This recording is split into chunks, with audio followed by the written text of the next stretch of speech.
Pulau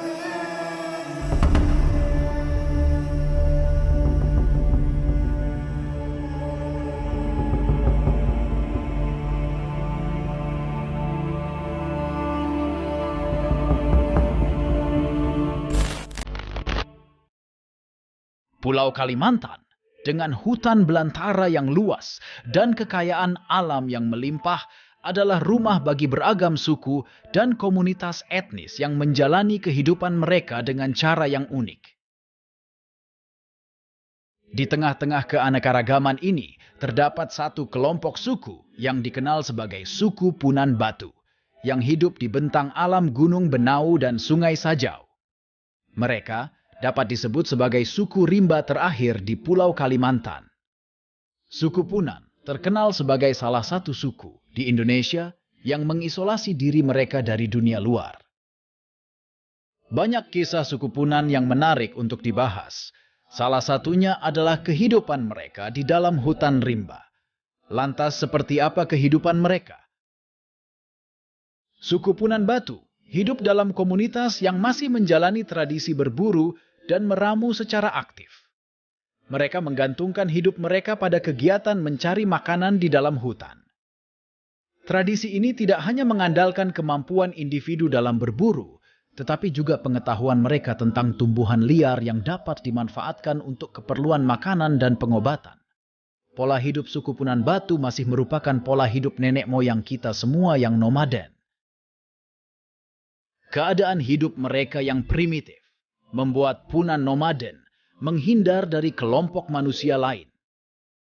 Tak hanya itu, Punan juga akan memberikan banyak tanda semisal ada di antara mereka yang meninggal. Setelah dikubur, mereka akan berpindah menuju daerah lain.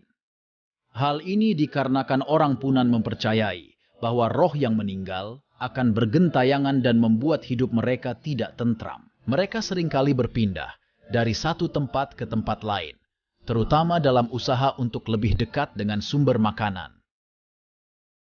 Kehadiran mereka di daerah yang berbeda tidak hanya didorong oleh perubahan musim, tetapi juga oleh pengetahuan mereka tentang perilaku binatang yang menjadi target berburu mereka. Karena hidup nomaden, mereka tentu tak punya rumah permanen. Semua berbentuk pondok dan beralaskan batang pepohonan. Pondok dibangun dengan cara diikat rotan. Pemukiman di tengah belantara ini memang seluruhnya dibangun dengan hasil hutan. Atapnya juga dari dedaunan. Paling dominan adalah daun rotan. Salah satu hal yang menarik tentang suku Punan Batu adalah pengetahuan tradisional mereka yang mendalam tentang hutan dan ekosistemnya. Mereka memiliki pemahaman yang mendalam tentang tumbuhan dan hewan yang ada di sekitar mereka. Mereka tahu buah mana yang bisa dimakan dan apa saja yang beracun. Pengetahuan ini tidak hanya digunakan untuk bertahan hidup, tetapi juga untuk melestarikan ekosistem hutan. Meskipun suku Punan Batu telah menjalani gaya hidup mereka selama berabad-abad, mereka kini menghadapi berbagai ancaman terhadap kelangsungan budaya dan lingkungan mereka. Perubahan iklim, deforestasi, serta tekanan dari dunia luar semakin membatasi akses mereka ke hutan dan sumber daya alam yang mereka butuhkan. Sejumlah organisasi dan pemerintah setempat telah berupaya untuk membantu suku Punan Batu dalam upaya pelestarian budaya dan lingkungan mereka. Upaya ini termasuk program pendidikan untuk membantu mereka memahami perubahan lingkungan, sumber daya alternatif, dan cara untuk mempertahankan budaya mereka. Kendati demikian, suku Punan Batu di bentang alam Gunung Benau dan Sungai Sajau adalah salah satu kelompok suku yang menghidupi tradisi berburu dan meramu dengan cara yang sangat mendalam dan autentik. Mereka mewakili bagian penting dari warisan budaya dan alam Pulau Kalimantan.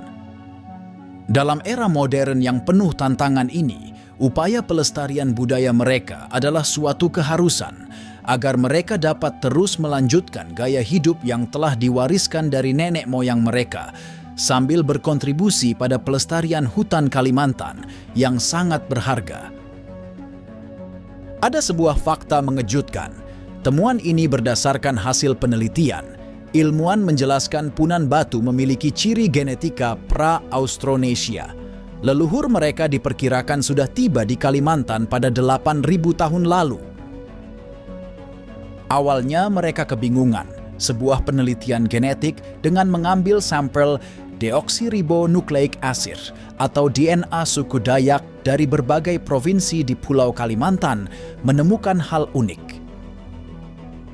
Beberapa tahun silam, peneliti dikagetkan dengan temuan DNA yang dianggap cukup tua, bahkan lebih tua dari nenek moyang suku-suku yang ada di Indonesia. DNA tersebut tidak ada perbauran atau pencampuran sama sekali. Temuan tersebut menimbulkan banyak tanya. Bagaimana mungkin ada komunitas masyarakat yang tidak berinteraksi, berasimilasi, dan pertukaran budaya sejak ribuan tahun silam? Bagaimana pola hidupnya?